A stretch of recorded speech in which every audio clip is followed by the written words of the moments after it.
La Iglesia Evangélica Bautista, la Casa del Padre, le da la bienvenida a esta reunión virtual. Es nuestro anhelo que usted y su familia sean bendecidos por la palabra de Dios. Dispongamos nuestros corazones para disfrutar de este tiempo de comunión unos con otros y sobre todo con nuestro Creador. Estamos para servirle. La Casa del Padre, un lugar para todos. Muéstrame tu voluntad, enséñame, acércate y no me alejaré.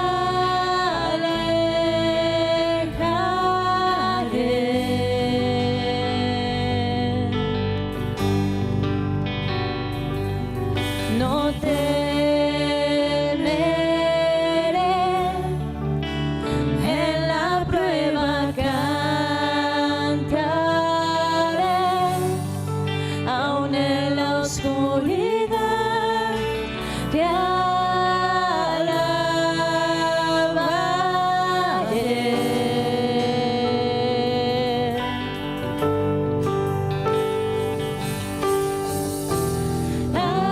Aquí estoy, tómame tal como soy, digno de amor, te daré mi adoración, Dios de maravillas,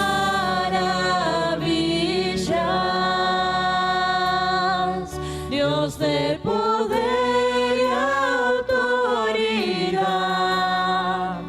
Creo en ti, creo en tu fidelidad.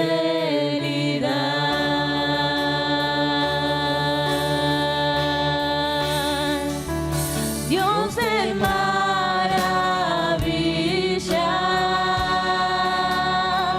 Dios de poder y autoridad.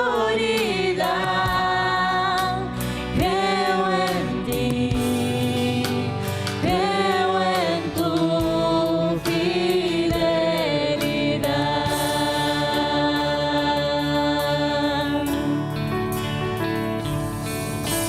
Tu amor no me falla, tu amor nunca cambia, eres fiel y fiel siempre serás. Su amor no falla, su amor no cambia. Tu amor no me falla, tu amor nunca cambia, eres fiel y fiel siempre serás.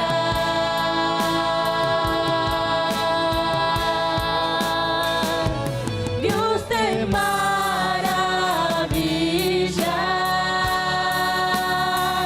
Dios de poder y autoridad. Creo en ti, creo en tu fidelidad.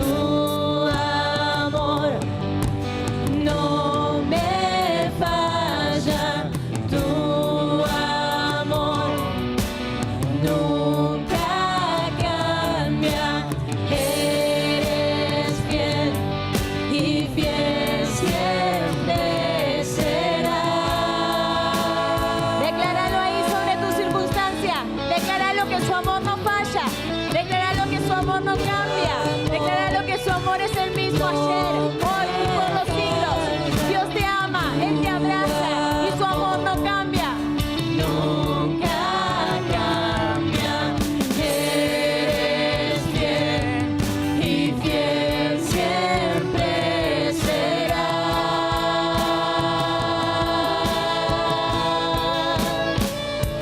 Dios de maravillas,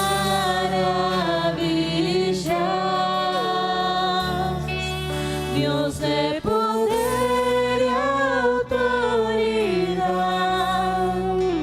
Creo en ti, creo en tu fidelidad. Decile a Él con todo tu corazón, decile: Dios de maravillas, Dios de poder y autoridad. Creo en ti, creo en tu fidelidad.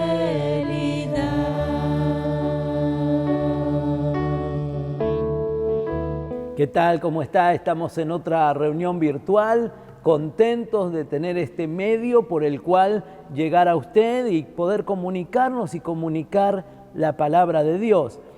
A lo mejor usted nos está viendo desde su computadora, nos está viendo a través del canal local, Next TV, o del canal de YouTube. Y realmente es bueno tener esta posibilidad de tener esta virtualidad para aquellos que no pueden llegar a la casa de Dios, no pueden llegar al templo y no pueden reunirse en forma presencial. Así que en esta reunión quiero compartir algunos pensamientos. ¿Se acuerda que le dije que teníamos algunas actividades que son mensuales, como el segundo o tercer domingo de cada mes presentar los niños como enseña la palabra, y el primer domingo de cada mes nosotros participamos de la mesa del Señor, de la cena del Señor, que es el recordatorio de la muerte de Jesús. Allí en el símbolo del pan y del vino está el símbolo de su cuerpo entregado en la cruz, está el símbolo de su sangre derramada en la cruz. Y fíjense que en 1 Corintios 11:26 dice: pues cada vez que coman este pan y beban de esta copa, anuncian la muerte del Señor hasta que Él vuelva. Interesante, porque habla de anunciar la muerte del Señor, y si uno lee el contexto más amplio va a encontrar que habla de hacerlo en memoria de mí, dice el Señor. Por lo tanto, es un recordatorio, es un memorial de aquello que Él hizo en nuestro favor muriendo en la cruz. Interesante que Jesús quiere que tengamos este memorial y que dé esta ordenanza, porque el Señor quería asegurarse que los cristianos, los que hemos puesto nuestra fe en Él, no nos olvidemos nunca, tengamos siempre presente lo que Él hizo por nosotros, porque generalmente, como decíamos cuando hablamos de la gratitud, el hombre es bastante olvidadizo de los favores recibidos. Por lo tanto, Él dice: tengan este memorial. La muerte de Jesús ya había sido anunciada. Jesús la anuncia por anticipado a sus discípulos. Si uno lee en Lucas 9:22, va a encontrar: entonces les dijo, el Señor les dijo, el Hijo del Hombre tiene que pasar por muchos sufrimientos y ser rechazado por los ancianos, los jefes, los sacerdotes y los maestros de la ley. Tiene que morir, pero a los 3 días será resucitado. Qué interesante, ¿no? Que el Señor le dice: tengo que morir, voy a resucitar. Y hay otro texto que dice: ustedes van a estar muy tristes, pero la tristeza que ustedes tienen se va a convertir en alegría cuando Jesús resucita y es levantado de los muertos. Cuando uno piensa en el anuncio de los padecimientos, y como le decía recién en Juan 16:20, le dice: les digo la verdad, ustedes llorarán, ustedes lamentarán por lo que va a sucederme, pero el mundo se alegrará y ustedes se lamentarán, pero el dolor se convertirá de pronto en una alegría maravillosa. Estaba hablando de su gloriosa resurrección. es interesante que 600 años antes ya Isaías habla de la muerte de Jesús, habla de los sufrimientos de Jesús. En Isaías 53 habla del dolor de Jesús, pero habla del resultado del dolor, del resultado de este sacrificio. Y en Isaías 53, 11 dice: después de este terrible sufrimiento, porque lo que Cristo sufrió fue terrible, fue atroz, fue cruento, fue el mostrar toda la maldad que puede tener el hombre y la hazaña contra alguien inocente. Pero dice, luego de este terrible sufrimiento, Él, está hablando de Jesús, verá la luz, se sentirá satisfecho con todo lo que experimentó. Mi siervo, que siempre hace lo justo, salvará a muchos y cargará con el castigo que merecían las maldades de ellos. Así que el texto que hemos leído está diciendo que Jesús debía morir para ver el fruto de la aflicción. Cada persona que alcanza salvación cuando experimenta un encuentro con Dios, cuando acepta la muerte de Cristo y le entrega su corazón a Cristo, cada persona que acepta el perdón y el amor de Dios es fruto de su aflicción. Es decir, que su muerte se ha multiplicado en millones y millones y millones de personas que encontraron vida y vida eterna al creer en Él. Pensaba que hablar de la muerte no es popular ni es agradable, para nada. Yo digo que los jóvenes, los adolescentes jamás hablan de la muerte. Cuando ya se pasa determinada edad, las conversaciones de algunos matrimonios, de algunas personas ya de un poco más avanzada edad, ya empiezan a hablar de la enfermedad, de los achaques, y luego empiezan a hablar y a pensar en la realidad de la muerte. Y la verdad que este es un tiempo donde tuvimos que pensar en la muerte y se habla mucho de la muerte por el tema de la pandemia, el tema del COVID y todo esto que nos ha afectado, que nos ha tocado vivir, que se nos vino de golpe cuando nadie lo esperaba y que nos cambió toda la realidad de nuestra vida. Así que cuando hoy me refiero a la muerte, no quiero hablar de la muerte física, no quiero hablar de dejar esta cáscara, de dejar este cuerpo, sino que quiero hablar de otro tipo de muerte a la que la Biblia hace referencia reiteradamente. La Biblia habla de morir en el sentido figurado, como una decisión deliberada de la persona, y se refiere a aspectos espirituales, no a aspectos físicos. En Juan 12, 24, el Señor está enseñando a sus discípulos y les dice: de cierto os digo, que si el grano de trigo no cae en tierra y muere, queda solo, pero si muere, lleva mucho fruto. Recuerde lo que habíamos dicho de Jesucristo. Dice, verá el fruto de su aflicción. Antes de ver la salvación de las millones de almas, el fruto de su aflicción será enfrentar la muerte. Y acá dice que el grano de trigo tiene necesidad de morir para multiplicar su fruto, para poder fructificar. ¿Saben que hace mucho tiempo, en el año 93 creo que fue, Juan Carlos Alvarado, un cantante cristiano, hace una canción dentro del álbum que se titulaba Aviva el Fuego? La canción se llamaba No Basta. Y las primeras estrofas dicen: no basta solo con cantar, no basta solo con decir, no es suficiente con querer tener, es necesario morir. No basta solo con soñar, no basta solo con pedir, no es suficiente solo con querer tener, es necesario morir. Y escuchamos hace un rato en la palabra que el grano de trigo debe morir y nosotros somos semillas de Dios sembradas en este mundo para dar fruto y dar fruto abundante. Por eso en este proceso la realidad del texto dice que el grano de trigo, si no cae en tierra y muere, queda solo. No tiene fruto. Así que quiero desgranar dos cosas importantes. Una es el caer en tierra. Caer en tierra tiene varias implicancias, varias connotaciones, y luego vamos a hablar de morir. Así que caer en tierra significa, en primer lugar, abandono del pecado. En el libro de Colosenses, capítulo 3, del versículo 5 en adelante, y yo me subrayé esta palabra porque Pablo le dice a los colosenses: haced morir. Es un imperativo, es algo que me ordena. Haced morir pues lo terrenal en vosotros. Y entonces hace una lista: fornicación, impurezas, pasiones desordenadas, malos deseos y avaricia, que es idolatría, porque es el amor al dinero, es que el dinero sea tu Dios. Dice, cosas por las cuales la ira de Dios viene sobre los hijos de desobediencia, en los cuales ustedes o vosotros también anduviste en otro tiempo cuando vivías en ellas.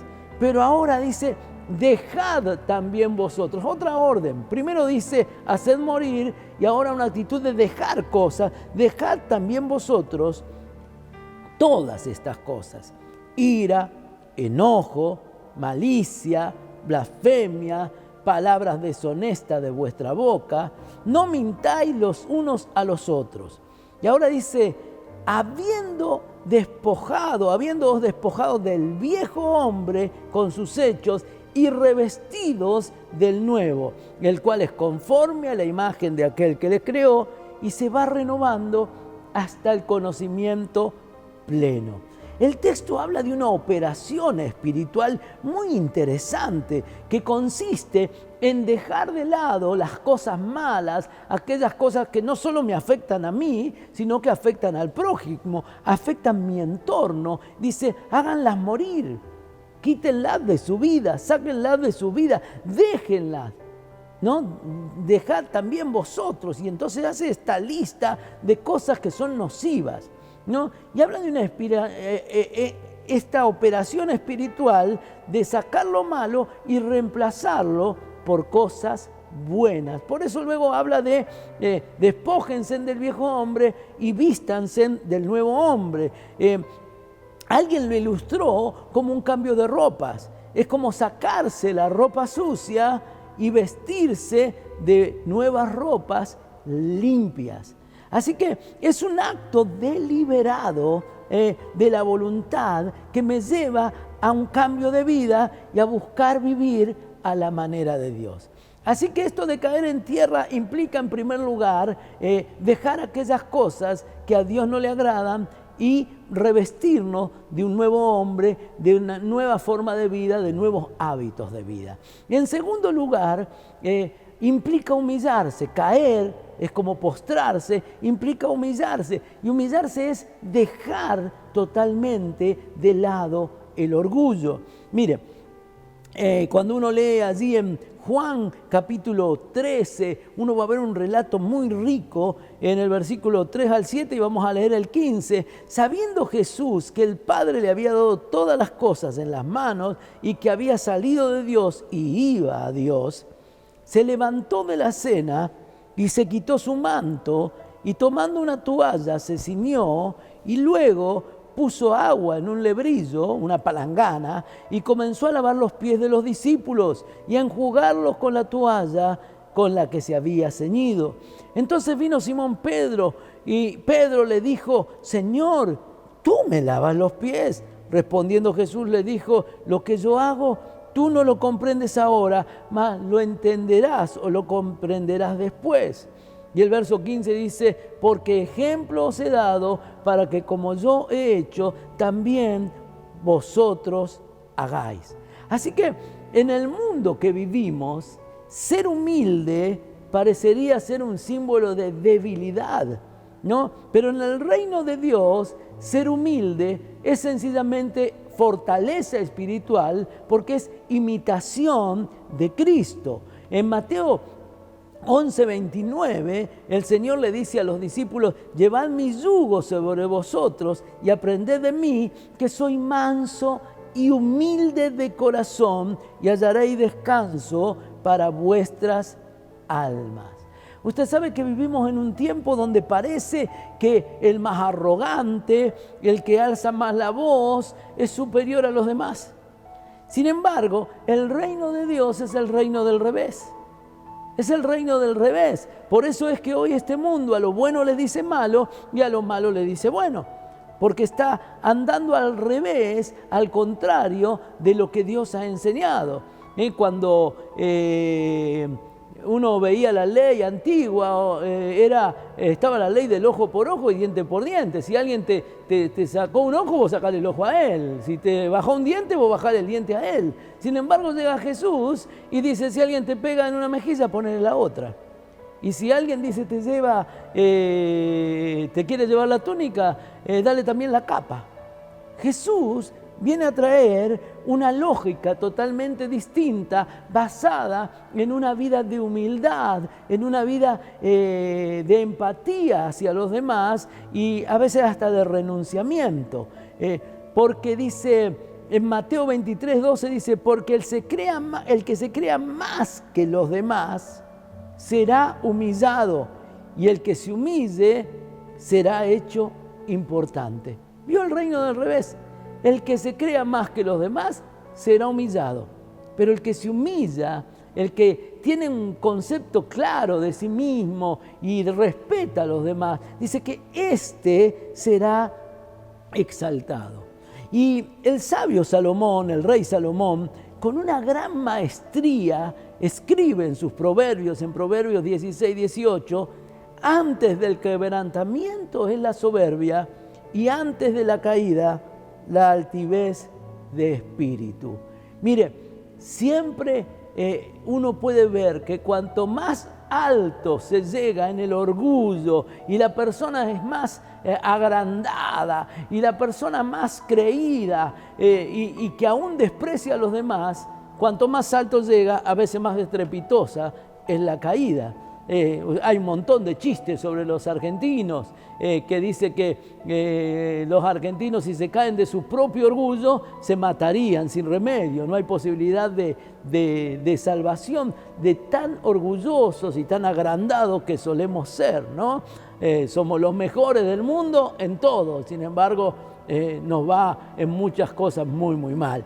Así que el Señor en esta enseñanza que dice es necesario caer en tierra, lo primero que quiero decir es que hay que abandonar el pecado, hay que hacer morir el viejo hombre y hay que ser humilde, aprender de Jesús que estaba lleno de humildad. Y en tercer lugar, hay que dejar el egoísmo.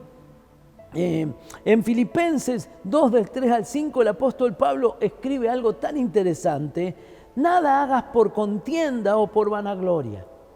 La gente vive en contienda y la gente vive vanagloriándose de sus logros y tratando de sobrepasarse el uno al otro. Entonces dice, nada hagas por contienda y por vanagloria, antes bien con humildad, estimando cada uno a los demás como superiores a él mismo, no mirando cada uno lo suyo propio, sino cada uno también lo del otro. Haya pues en vosotros este sentir que hubo en Cristo Jesús. Interesante, ¿no? Siempre miro lo mío, ¿no? Y siempre digo yo, y yo primero. Eso es egoísmo. Pero el texto dice, no mirando cada uno lo suyo propio, sino lo de los otros. No, yo siempre digo, esto se aplica en el matrimonio. Cuando uno le pregunta a una persona, ¿por qué te casaste? Es porque yo quiero ser feliz, porque me quiero sentir amado. Y realmente cuando uno toma un compromiso de matrimonio con otro, no es para ser feliz, sino para hacer feliz al otro, considerando al otro superior a mí mismo. Y entonces cuando yo siembro en él felicidad, no hay duda que en esta ley de siembra yo voy a cosechar abundancia de felicidad también para mi vida. Así que este es otro desafío muy difícil que Cristo nos plantea, porque se trata de parecerme a Cristo. En un mundo competitivo, en un mundo individualista, vivir el amor altruista, entregarme a los demás, es lo único que va a hacer la diferencia. Es lo único que me va a hacer diferente a los demás. ¿no? El que vive para sí y se cree superior no califica para el reino de Dios. Interesante. Así que dice que Jesús, para ver el fruto de su aflicción, tuvo que morir.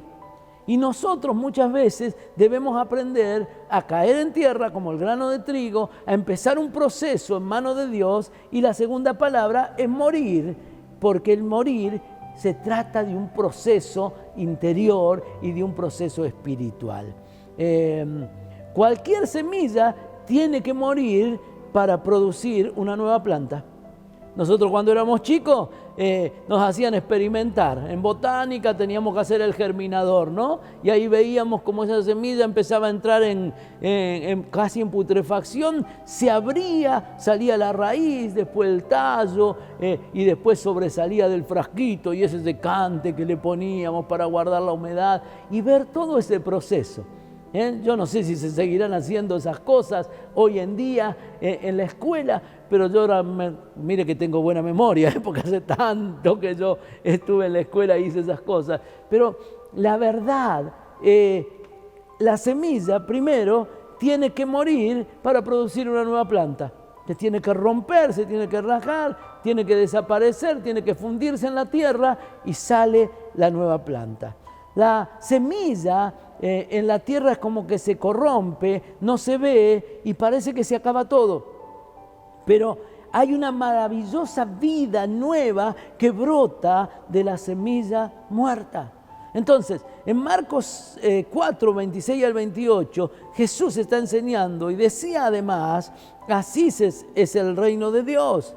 Dice, como cuando un hombre echa semilla en la tierra y duerme y se levanta de noche y de día y la semilla brota y crece sin que él sepa cómo, porque de lo suyo lleva fruto la tierra, primero hierba, luego espina, después grano lleno de espina. El proceso de Dios, pero primero caer en tierra, primero morir. Otra cosa importante es que todos sabemos que la semilla tiene que caer en tierra y morir para llevar fruto, para que haya olas de grano dorado o un mar de trigo, de esos que uno ve cuando está el campo ya a punto de ser cosechado y uno se maravilla al ver los trigales. Primero hubo semilla que murió. Así que, ¿qué es mejor o qué es más hermoso? Un grano bien pintado, barnizado, como parte de un collar, a lo mejor, o de una billutería, o la cosecha que puede producir ese mismo grano si cae en tierra y muere. ¿Qué es mejor? Mire, la verdad que la muerte del grano es indispensable. De otro modo, dice el texto, se queda solo. Puede ser una semilla bonita, una semilla muy pintada, una semilla muy trabajada, un collar maravilloso, pero queda sola. Un día ese collar se termina, se rompe, desaparece, va a la basura, no produce nada. La única forma que esa semilla produzca es si muere. Así que esto implica varias cosas prácticas. Muchas cosas prácticas. Morir significa a veces renunciar a mis propios derechos. El ejemplo fue Jesús. En ese texto que leímos hace un rato, que Él le lavó los pies a los discípulos, era la tarea de un esclavo. Era la tarea del más bajo de los esclavos de la casa. Llegaba la visita y una señal de hospitalidad era que tenía que eran lavados los pies, esos pies mugrosos que eran sandalias, que andaban por caminos polvorientos, no los asfaltos que tenemos ahora, ni andaban en auto como andamos hoy, sino que al contrario. Cuando llegaba la persona necesitaba que sus pies sean lavados porque seguramente se habían ensuciado en el camino. Ahora los discípulos habrán dicho, a mí no me corresponde, yo no soy el esclavo de la casa. Cada uno reclamó su derecho, pero Jesús, que tenía derecho, que era el Rey de Reyes y Señor de Señores, renunció a sus derechos y tomó forma de esclavo y le dijo, lo que yo ahora hago ustedes no lo entienden, pero lo entenderán después. Y yo hago esto para que como yo hago, ustedes se sirvan de esta manera por amor los unos a los otros. Jesús es el ejemplo. Siendo rey, dejó su trono para venir a vivir en un pesebre, ¿sí? Y para vivir como siervo. Filipenses 2, 6 en adelante al 8 dice, el cual siendo en forma de Dios, no estimó ser igual a Dios como cosa que aferrarse, sino que se despojó a sí mismo y tomando la forma de siervo, hecho semejante a los hombres, y estando en condición de hombre, se humilló a sí mismo, haciéndose obediente hasta la muerte y muerte de cruz. Yo les decía, vivimos en un entorno competitivo, donde cada uno reclama sus derechos, donde cada uno quiere sobresalir y aún quiere ser respetado porque cree haberse ganado determinadas cosas. Ahora, ¿sabe una cosa? Muchas veces nos pasa que es necesario perder para ganar. A veces hay que perder para ganar. Ejemplo, un matrimonio, darle la razón al otro. Perder una batalla no significa perder la guerra. Hay un matrimonio, dice, que hablaba todas las semanas con el pastor, iban a consejería espiritual y él siempre concluía de esta manera: analícelo bien, pastor, lo que yo le conté, lo que hablamos, y va a ver que yo tengo razón. Este hombre siempre tenía la razón, jamás daba el brazo a torcer. Yo digo, era como Zapata, si no la gana, la empata, dice el verso. Y él decía, pastor, yo tengo razón. Y él tenía que concluir saliéndose con la suya, ganando la batalla. Meses después se separaron. Y él viene solo a hablar con el pastor. Y entonces le cuenta la realidad de la separación y le dice, pastor, ¿vio? Que yo tenía razón. Y el pastor lo miró con ojos de amor y aún de compasión y le dijo, sí, pero ahora usted, varón, dice, ahora usted come solo con su razón en una mesa vacía donde no está su esposa ni sus hijos. Usted duerme con su razón, usted se levanta con su razón, usted camina con su razón, pero por no renunciar, por a veces no decir que el otro podía tener algún tipo de razón o a veces tener la verdad, se ha quedado solo. Y a veces hay que renunciar a algunas cosas por amor, para salvar la situación, para bendecir la familia, para bendecir el matrimonio. Este que se creía Zapata, si no la gana la empata, se quedó solo y perdió la batalla. ¿Sabe qué? Morir también significa aprender a perdonar. En Mateo 5, 23, 24 dice, por tanto, si traes la ofrenda al altar y allí te acuerdas que tu hermano tiene algo contra ti, deja allí tu ofrenda delante del altar, anda, reconcíliate primero con tu hermano y entonces ven y presenta tu ofrenda. Hasta el detalle de ir a llevar una ofrenda a Dios. Dice, Dios no acepta una ofrenda de un corazón enojado, de un corazón enemistado, de un corazón no perdonador. Si vos vas al altar a llevarle una ofrenda a Dios y te das cuenta que tenés rencores, resentimientos, cosas que no están arregladas con tu hermano, o tu hermano tiene algo contra ti, arregla esa situación, reconcilia esa situación y después vení a entregar tu ofrenda al altar. En Marcos 11, 25 y 26 dice, cuando estés orando, perdonad si tenéis algo contra alguno, porque también vuestro Padre que está en el cielo, para que también vuestro Padre que está en el cielo os perdone a vosotros vuestras ofensas, porque si vosotros no perdonáis, tampoco vuestro Padre que está en los cielos os perdonará vuestras ofensas. Y esta es una palabra tremenda. A veces en el Padre Nuestro, cuando decimos, Señor, perdona mis ofensas como yo perdono a mis ofensores, o mis deudas como yo perdono a mis deudores. pero yo no los perdoné, yo sigo enojado. Y lo que le estoy diciendo, Señor, como yo no los perdoné, no me perdones a mí. Y me estoy haciendo esclavo de mis propias palabras porque le estoy diciendo al Señor, no me perdones. Porque si tenés que hacerlo conmigo como yo lo hago con los demás, no tengo chance, no tengo posibilidades. Por lo tanto, el odio, el resentimiento son dos puertas abiertas a la infelicidad permanente. Le recalco esto. Cuando usted está lleno de odio y de resentimiento, usted tiene la puerta abierta a la infelicidad permanente.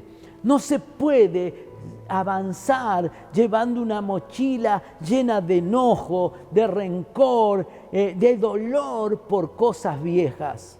No se puede. Jesús es el campeón del perdón y Jesús está en tu vida.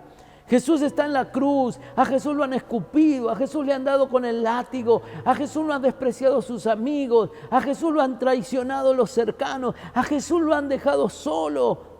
Y Jesús mira a aquella multitud y desde la cruz dice, Señor, perdónalos porque no saben lo que hacen.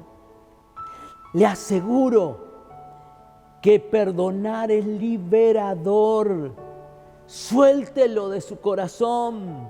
No cargue más con ese resentimiento. Libérese de ese peso porque el mayor dañado es usted, que jamás va a ser feliz hasta que no suelta a esa persona, hasta que no suelta ese rencor, hasta que no libera ese perdón. Y como el Señor libera perdón hacia nosotros, tiene un peso innecesario que lo tiene atado y no lo deja avanzar. Suéltelo. Le aseguro que perdonar es liberador, trae paz al corazón. Y no habla de merecimientos. A lo mejor el otro no merece que usted lo perdone. Como nosotros no merecemos muchas veces el perdón de Dios, sin embargo, Él lo hace siempre. No es cuestión de merecimiento, es una decisión perdonar.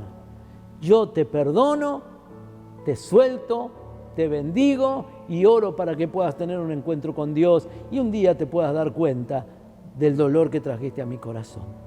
Así que también morir significa tener un espíritu de servicio. Dijimos que morir significaba varias cosas importantes, ¿no? Morir significaba renunciar a mis derechos muchas veces porque hay que perder para ganar. Significaba también aprender a perdonar. Pero también morir significa tener un espíritu de servicio. Morir es estar dispuesto a trabajar y bendecir al otro. Muchas veces estamos esperando que la gente haga por nosotros alguna cosa y la realidad es que a veces el otro está esperando lo mismo de mi parte. El otro está esperando que yo haga lo mismo por él. Alguien debe tomar la iniciativa, alguien debe dar el primer paso, sea usted. Tome la iniciativa, sirva, imite a Jesús. Miren, Marcos 10:45, el Señor dice el motivo por el que vino a esta tierra. Dice, porque el Hijo del Hombre no vino para ser servido, sino para servir y dar su vida en rescate por muchos. ¿Escuchó este texto? El Hijo del Hombre no vino a ser servido. Tenía derecho a ser servido si era el Rey de Reyes.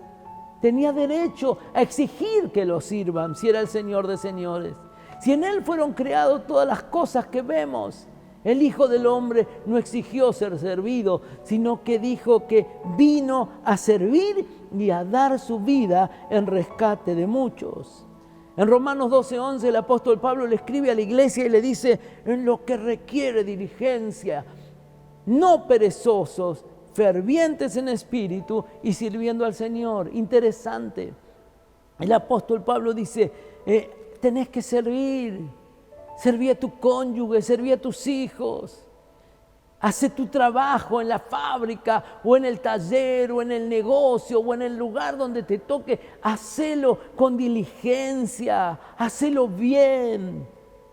Pone tu mejor esfuerzo y no ser perezoso y no seas vago. Sé ferviente. Y cuando sirvas a los demás estarás sirviendo al Señor, dice la palabra. Miren,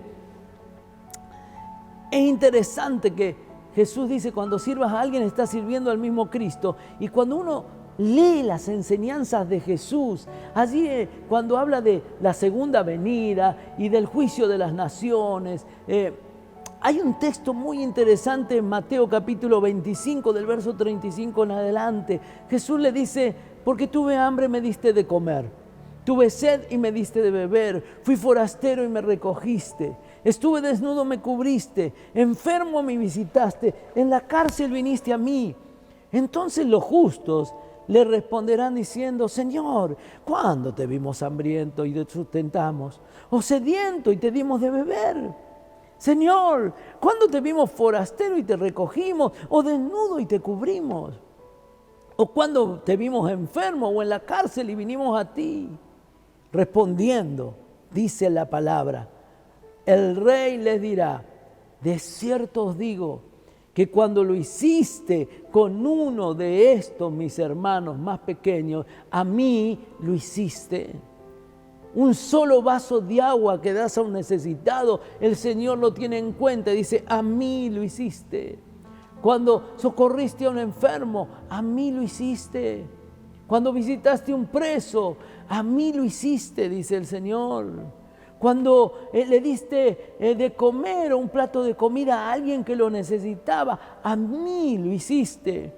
Y cuánto más cuando lo haces en tu familia, con tus amigos, con tus hijos, con tus hermanos en Cristo, con tus vecinos.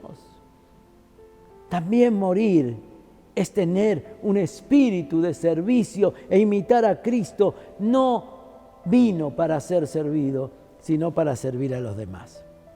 Morir incluye el hábito de dar. Muchas veces queremos recibir, nos encanta recibir. Si es un cumpleaños, esperamos recibir un regalo. Si hicimos algo, esperamos recibir una recompensa. Aún nuestro trabajo, esperamos recibir una buena retribución. Siempre esperamos recibir. Pero morir incluye el hábito de dar. En primer lugar, dar la vida. Darle la vida al Señor. En Hechos 20:35, un texto muy conocido, en todo os he enseñado que trabajando así se debe ayudar a los necesitados. ¿Escuchó bien?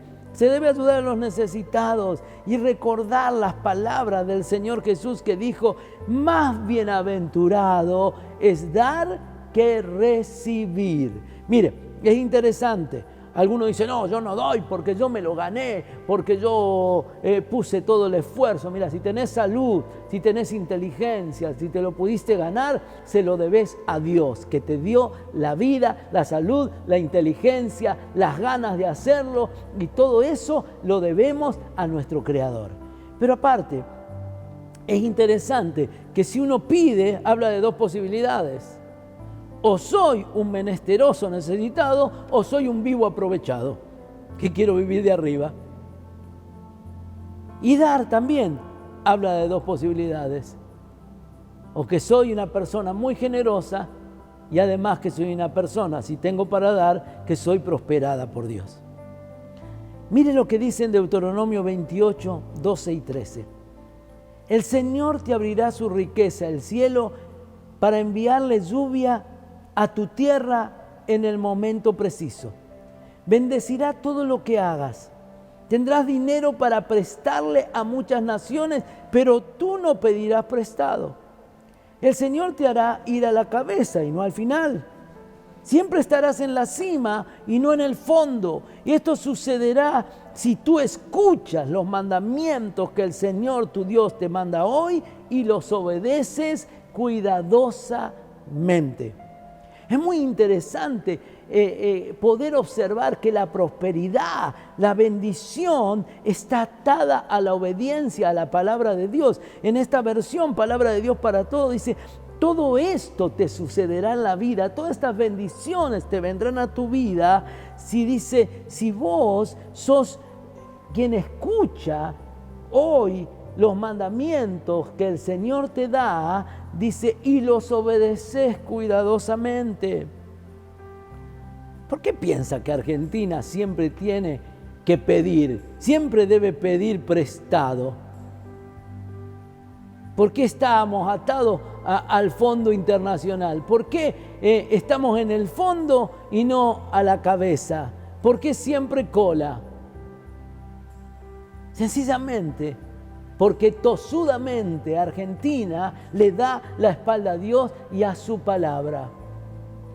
Porque ni siquiera respeta el preámbulo de la Constitución que dice: invocamos a Dios, fuente de toda razón y justicia, y actuamos sin razón y sin justicia, y mucho menos obedeciendo a Dios. Y entonces, ¿qué vamos a prestar? ¿Qué vamos a estar arriba? Si lo queremos sacar a Dios de todos lados, si queremos dictaminar leyes que ofenden a Dios, que ofenden su diseño original y que lo transgreden una y otra vez, y pretendemos estar arriba. Dice: esta nación nunca estaría endeudada, esta nación nunca le debería a nadie, sino que prestaría a los demás, la nación de Israel, pero con un concepto importante: atado a la obediencia a Dios. Y Argentina ha sido desobediente a Dios, se ha alejado de Dios, sus mandatarios se han alejado de Dios, más allá del color político que tengan, y cada vez se han corrompido, han mentido, y lo siguen haciendo, y nos siguen hundiendo a todo un país en pobreza. Entonces, sencillamente, Dios dice: tenés que aprender el dar, porque más bienaventurado es dar que recibir. Concluyo.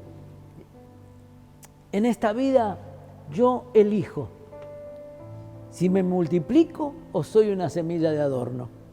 Siempre digo que a algunos en su lápida final, porque a todos le ponen un epitafio, a algunos le ponen buen padre, buen esposo, buena madre, compañera de vida.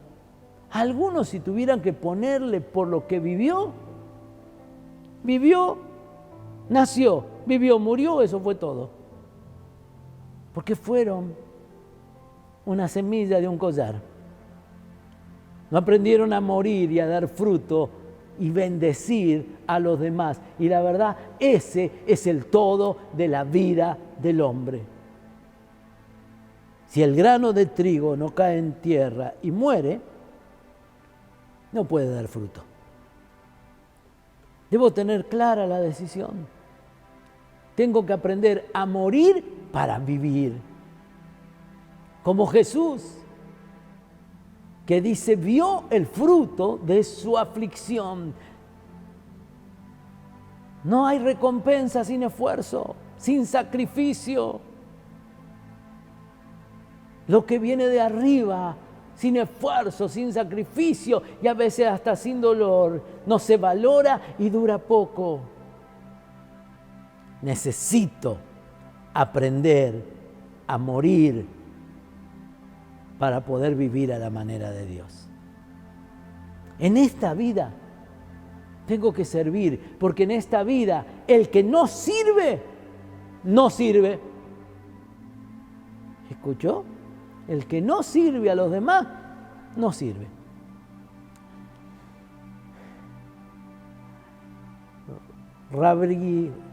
Rabindranath, ese es el nombre, no le ponga a su hijo ese nombre, Tagore, que era un poeta bengalí, nacido en Calcuta, filósofo, artista, dramaturgo, músico, novelista y autor hasta de canciones. Fue el primer premio Nobel a la literatura que no era europeo. Fue el primero, ¿no? En 1913 él gana el premio Nobel a la literatura. Se convierte así en una persona que rompe el molde, ¿no?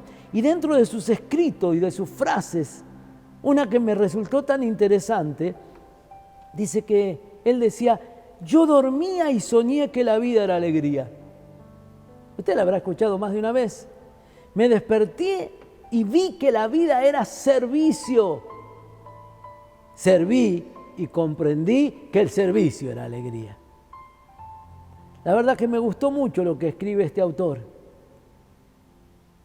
Habla de que a veces pensamos que la vida es alegría, que es todo pum para arriba, que me tienen que servir, que todo me tiene que ir bien. Pero él dice, yo pensé que era esto la vida, alegría. Pero cuando desperté me di cuenta que la vida era servir a los demás. Y cuando serví, comprendí que servir a otros traía la verdadera alegría a mi corazón. Hoy el desafío es ser imitadores de Jesús.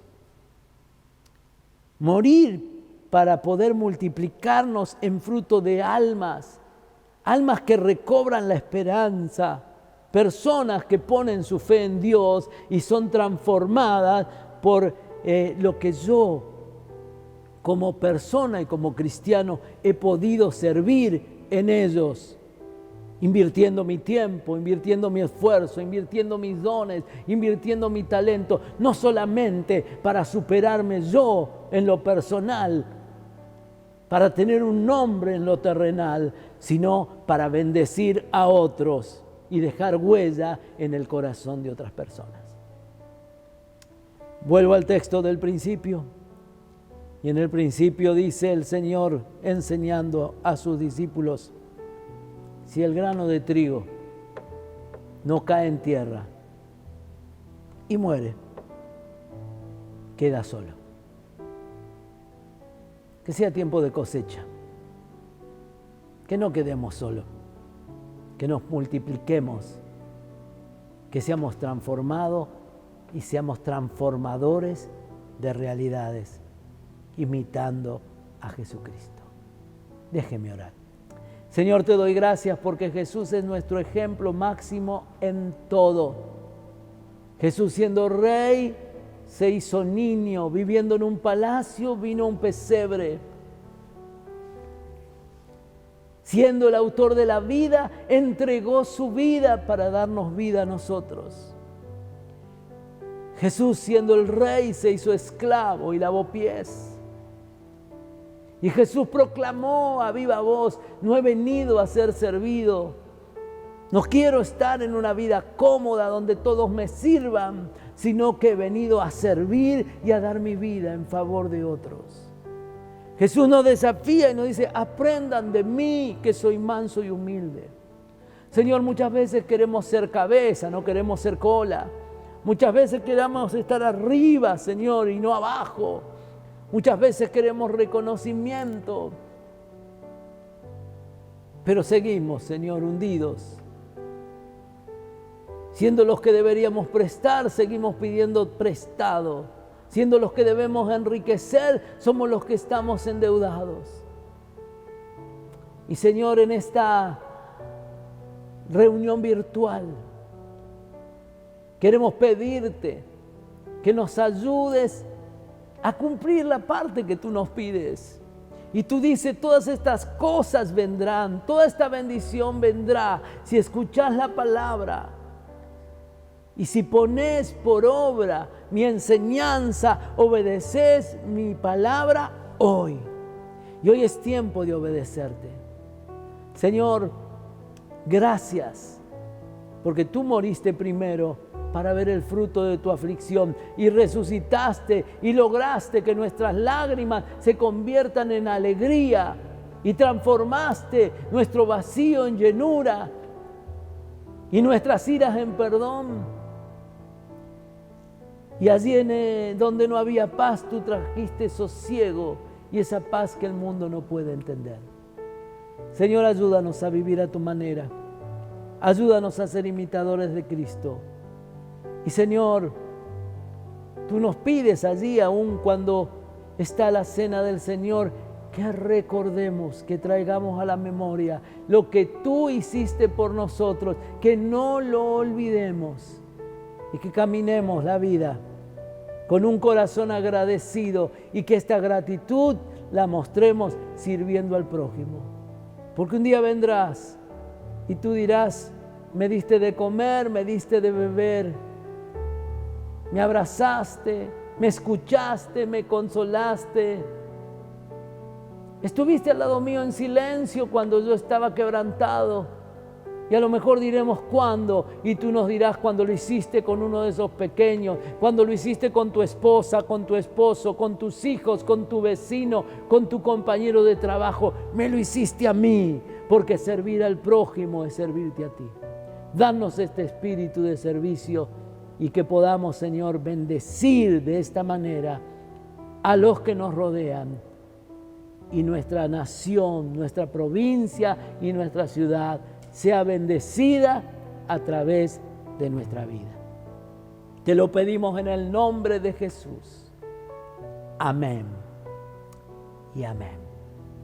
Querido oyente, vos que estás del otro lado, que puedas tomar esta palabra y puedas hacerla un estilo de vida, para que tu vida no sea una semilla seca, adornada, pintada, pero solo billutería, sino que tu vida se multiplique en bendición para otros.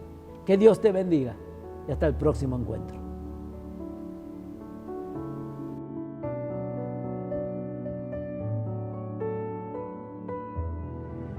Hemos llegado al final de este encuentro y deseamos que usted y familia hayan sido animados por la palabra de Dios a estar fuertes, firmes y estables ante cada circunstancia que les toque enfrentar. El Señor les bendiga y les recordamos que estamos para servirle. Nos despedimos. Hasta el próximo encuentro.